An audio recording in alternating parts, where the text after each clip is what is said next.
وَلَقَدْ يَسَّرْنَا الْقُرْآنَ لِلذِّكْرِ فَهَلْ مِن مُّدَّكِرٍ نحمده ونصلي على رسوله الكريم أما بعد فأعوذ بالله من الشيطان الرجيم بسم الله الرحمن الرحيم رب اشرح لي صدري ويسر لي أمري واحلل عقدة من لساني يفقهوا قولي 185 شہرو مہینہ، اردو میں تو شہر ہم سٹی کو کہتے ہیں، لیکن ہو سکتا ہے کہ لفظ ایک جیسے ہوں عربی کے اور اردو کے، لیکن معنی ضروری نہیں کہ ایک جیسے ہوں۔ جیسے یہاں آپ مثال دیکھ رہی ہیں، شہر اردو والا شہر نہیں ہے، شہر عربی زبان میں مہینے کو، منتھ کو کہتے ہیں۔ رمضان رمضان کا، را میم ضاد اس کا مادہ ہے۔ یہ واحد مہینہ ہے جس کا کہ نام قرآن میں آتا ہے، اور یہ لفظ آپ کو اور قرآن میں اور سورہ بقرہ کے علاوہ کہیں نہ ملے گا۔ شہر رمضان الذی وہ جو انزل نازل کیا گیا، فی میں ہی اس، فی ہی اس میں، القرآن قرآن، قاف را حمزہ مادہ ہے، ہدن ہدایت، لی لیے، الناسی لوگوں کے، للناسی و اور، بینات واضح نشانیاں، من سے، الہدا ہدایت، من الہدا ہدایت میں سے، و اور، الفرقان فرقان، فرقان مادہ فا را قاف ہے۔ فمن تو جو، شہیدہ وہ پائے، من سے، کم تم، الشہر مہینہ، من کم الشہر تم میں سے مہینہ، ف تو، لیسم چاہیے وہ روزہ رکھے، ہو اس کا، فل یسم ہو تو چاہیے وہ روزہ رکھے اس کا، و اور، من جو، کان وہ ہو، مریضن مریض، او یا، علی سفرن سفر پر، ف تو، عدتن گنتی، فعدتن من ایامن دنوں سے، اخر دوسرے، یریدو ارادہ کرتا ہے، اللہ اللہ، بھی ساتھ، کم تمہارے، الیسر آسانی کا، بکم الیسر، و اور، لا نہیں، یریدو وہ ارادہ کرتا، بھی ساتھ، کم تمہارے، العسر دشواری کا، بکم العسر، و اور، لی تاکہ، تکملو تم مکمل کرو، کاف میم لام مادہ ہے، تکملو، العدتا گنتی، و اور، لی تاکہ، تکبرو تم بڑائی کرو، اللہ اللہ کی، علی اوپر، ما جو، ہدا اس نے ہدایت دی، کم تمہیں، ہدا کم اس نے ہدایت دی تمہیں۔ آپ جو ہدا کے بعد ایک شوشہ دیکھ رہی ہیں جو ہدا اور کم کے بیچ میں ہے،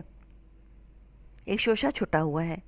کیا بتا رہا ہے؟ یہ بتا رہا ہے کہ یہاں پر یا موجود تھی لیکن لکھنے میں نہیں آئی،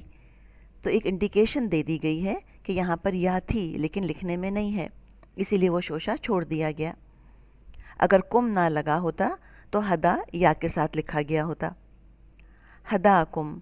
و اور، لعل تاکہ، کم تم، لعلکم تاکہ تم، تشکرون تم شکر ادا کرو۔ نحمده ونصلي على رسوله الكريم اما بعد فاعوذ بالله من الشيطان الرجيم بسم الله الرحمن الرحيم رب اشرح لي صدري ويسر لي امري واحلل عقدة من لساني يفقهوا قولي رب يسر ولا تعسر وتمم بالخير اللهم فقهنا في الدين ربي زدني علما اللهم إني أسألك علما نافعا ورزقا طيبا وعملا متقبلا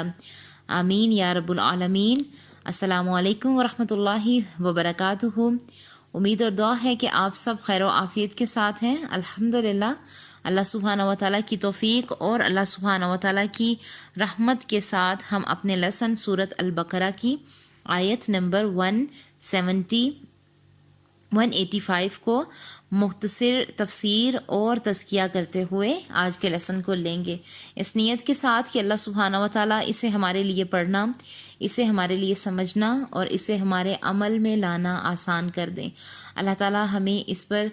عمل کے ساتھ ساتھ دوسروں تک پہنچانا ہمارے لیے آسان کریں، ہمیں توفیق عطا فرمائیں اور ہم سے راضی ہوں، یہ کوشش یہ محنت ہم سے قبول فرمائیں اور ہم سے راضی ہوں اور ہمیں بہترین جزائے خیر عطا کریں اور ہمارے لیے اس کام کو بہترین صدقہ جاریہ بنا دیں،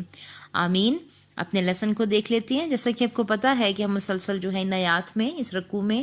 روزے کے حوالے سے، تقویٰ کے حوالے سے بات کر رہے ہیں۔ آج کی آیت کو دیکھیں گے، آیت نمبر 185۔ فمن شاہد منکم الشہر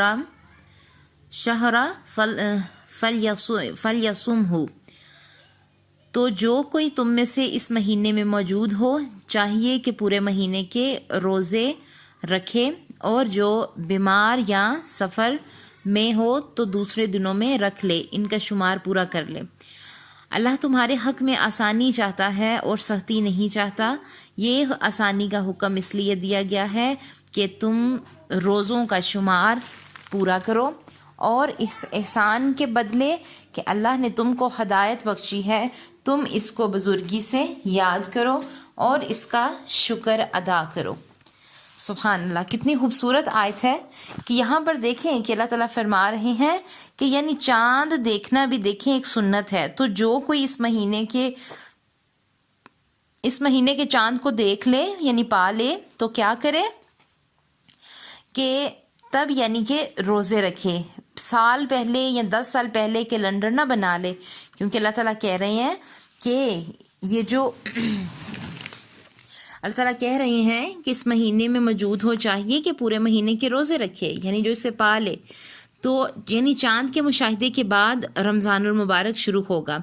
رمضان کا جو تعلق ہے وہ چاند سے ہے، کیونکہ حکم بدلا ہے، یہاں روزہ فرض ہو گیا، اس لیے دوبارہ بات کی گئی کہ مریض اور مسافر کی سہولت روزے کے فرض ہونے کے باوجود موجود ہے۔ رسول اللہ صلی اللہ علیہ وسلم کی زندگی کا ہر بڑا کام رمضان میں ہوا، ہجرت رمضان میں ہوئی، جنگ بدر اور مکہ فتح رمضان میں ہوا۔ فتح مکہ کے وقت عصر کا وقت قریب تھا، آپ صلی اللہ علیہ وسلم اور آپ صلی اللہ علیہ وسلم کے ساتھی روزے سے تھے، کچھ ساتھی نڈال ہو گئے تو آپ نے ایک پانی کا پیالہ لے کر پانی پیا اور باقی صحابہ کرام نے بھی روزہ کھولا۔ آگے اللہ تعالیٰ فرماتے ہیں کہ جو بیمار ہو سفر میں تو دوسرے دنوں میں رکھ لے، یعنی کہ شمار پورا کر لے۔ اس سے ہمیں پتہ یہ چلتا ہے کہ جو روزے مجبوری میں چھوٹے جائیں گے وہ بعد میں پورے کرنا ضروری ہیں، یعنی حیض و نفاس والی جو خواتین ہیں یا مجبوری کی وجہ سے روزے چھوٹ کے ان کو بعد میں جو ہے وہ رکھیں گی۔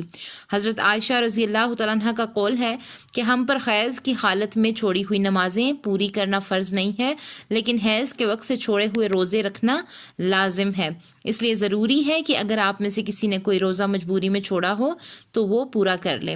آگے اللہ تعالیٰ کہتے ہیں کہ پھر اس احسان کے بدلے کہ اللہ نے تم کو ہدایت بخشی ہے تم اس کو بزرگی سے یاد کرو اور اس کا شکر ادا کرو۔ رمضان کے بعد میں عید ہے اور پھر ہم تکبیرات پڑھتے ہیں، یہاں اس کی طرف اشارہ ہے کہ رمضان میں ہمیں ہدایت ملتی ہے، تقویٰ ملتا ہے، اللہ کا قرب حاصل ہوتا ہے، ہم دورہ قرآن کرتے ہیں، قرآن پڑھتے ہیں، ہم پورے سال میں دیکھیں لیکن رمضان میں عبادت کا جو جوش و جذبہ ہوتا ہے وہ بڑھ جاتا ہے، ہم روزے رکھتے ہیں۔ دین کی اصل روح یہی کہ اللہ کا شکر ادا کریں۔ جن کو قرآن مل گیا اور ہدایت مل گئی ان سے دیکھیں کہ وہ کتنے خوش نصیب ہیں۔ تو آپ کو لگتا ہے کہ میں اور آپ خوش نصیب لوگوں میں سے ہیں؟ الحمدللہ، اللہ نے ہمیں اپنے دین کے کام کے لیے چن لیا ہے۔ یہ کام، یہ ذمہ داری اللہ تعالیٰ کی نعمتوں میں بہت بڑی نعمت ہے، ہمیں اس کی قدر کرنی ہے۔ جو مریض صحت مند نہ ہو سکیں، جیسے بڑھاپا، شوگر یا پھر دل کے مریض، تو وہ اپنے روزے کا کفارہ یعنی ایک وقت کا کھانا کسی کو کھلا دیں گے۔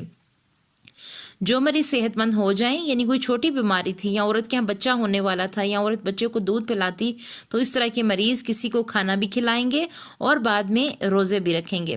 کفارے سے مراد یہ ہے کہ آپ کسی غریب یا مسکین کو کھانا دیں۔ اس بندے کا روزہ رکھنا لازم نہیں ہے، آپ سب روزوں کا کھانا اکٹھا بھی دے سکتے ہیں یا ساتھ ساتھ بھی، وہ چاہے تو خود کھلائیں، خود کھائیں یا اپنے بچوں کو کھلا دیں۔ اللہ سبحانہ و تعالیٰ سے دعا ہے کہ وہ ہمیں عمل کی توفیق عطا فرمائے، اور کیا کریں کہ احسان یاد رکھیں کہ اللہ تعالیٰ نے یہ نعمتیں ہمیں دی ہیں، کھائیں پئیں، رمضان کا مہینہ برکتوں والا مہینہ ہے، اور پھر کیا کریں کہ اللہ کا شکر ادا کریں۔ وہی بات کہ اپنی نظریں اللہ پر رکھیں۔ یاد رکھیں شیطان بہت حملہ کرتا ہے ہم پہ،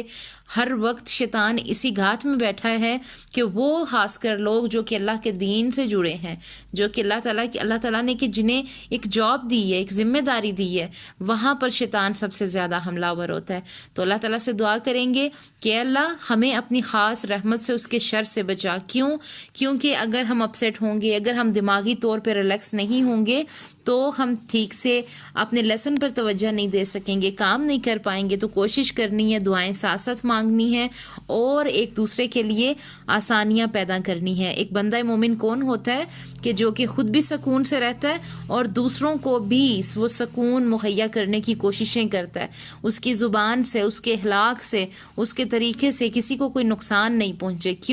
کیونکہ شیطان اسی موقع کی تلاش میں ہوتا ہے کہ کب انسان غصہ کرے اور وہ اس غصے کو بڑھا کے اسے دین سے دور کر دے۔ تو اللہ تعالیٰ سے دعا کریں گے کہ اللہ سبحانہ و تعالیٰ ہمیں اپنے شکر گزار لوگوں میں سے بنائے اور ہمیں اس پر ثابت قدم رکھے۔ ثابت قدمی بہت بڑی چیز ہے، کیونکہ جب ہم بھی اس لائن سے پھسلیں گے تو پھر ہم ثابت قدم نہیں رہ پائیں گے، نعمتیں چھننے لگ جائیں گی۔ تو ہم نے ثابت قدمی کی بھی دعائیں مانگتے رہنا ہے۔ اللہ تعالیٰ ہمیں اس قدم میں، اس سفر میں ثابت قدمی عطا فرمائے، ہم یہ سفر بیچ میں کہیں پر بھی نہ چھوڑیں، بلکہ کیا کریں، ہم بہترین طریقے سے اپنے لیسن کو لیں، اسے سنیں، اس پہ عمل کریں، اپنے اور اپنے اہل و عیال کے لیے آسانیاں فرمائیں، اور ان لوگوں کی صف میں اللہ تعالیٰ سے دعا کریں گے کہ وہ ہمیں شامل کرے جس سے اللہ تعالیٰ راضی ہوتے ہیں۔ اللہ تعالیٰ ہم سے، ہماری نسلوں سے، ہماری آنے والی جتنی بھی نسلیں ہیں، امت مسلمہ کی ایک ایک بچہ اسے دین کا بہترین کام لے۔ آمین یا رب العالمین۔ سبحان ربک رب العزت عما یصفون وسلام علی المرسلین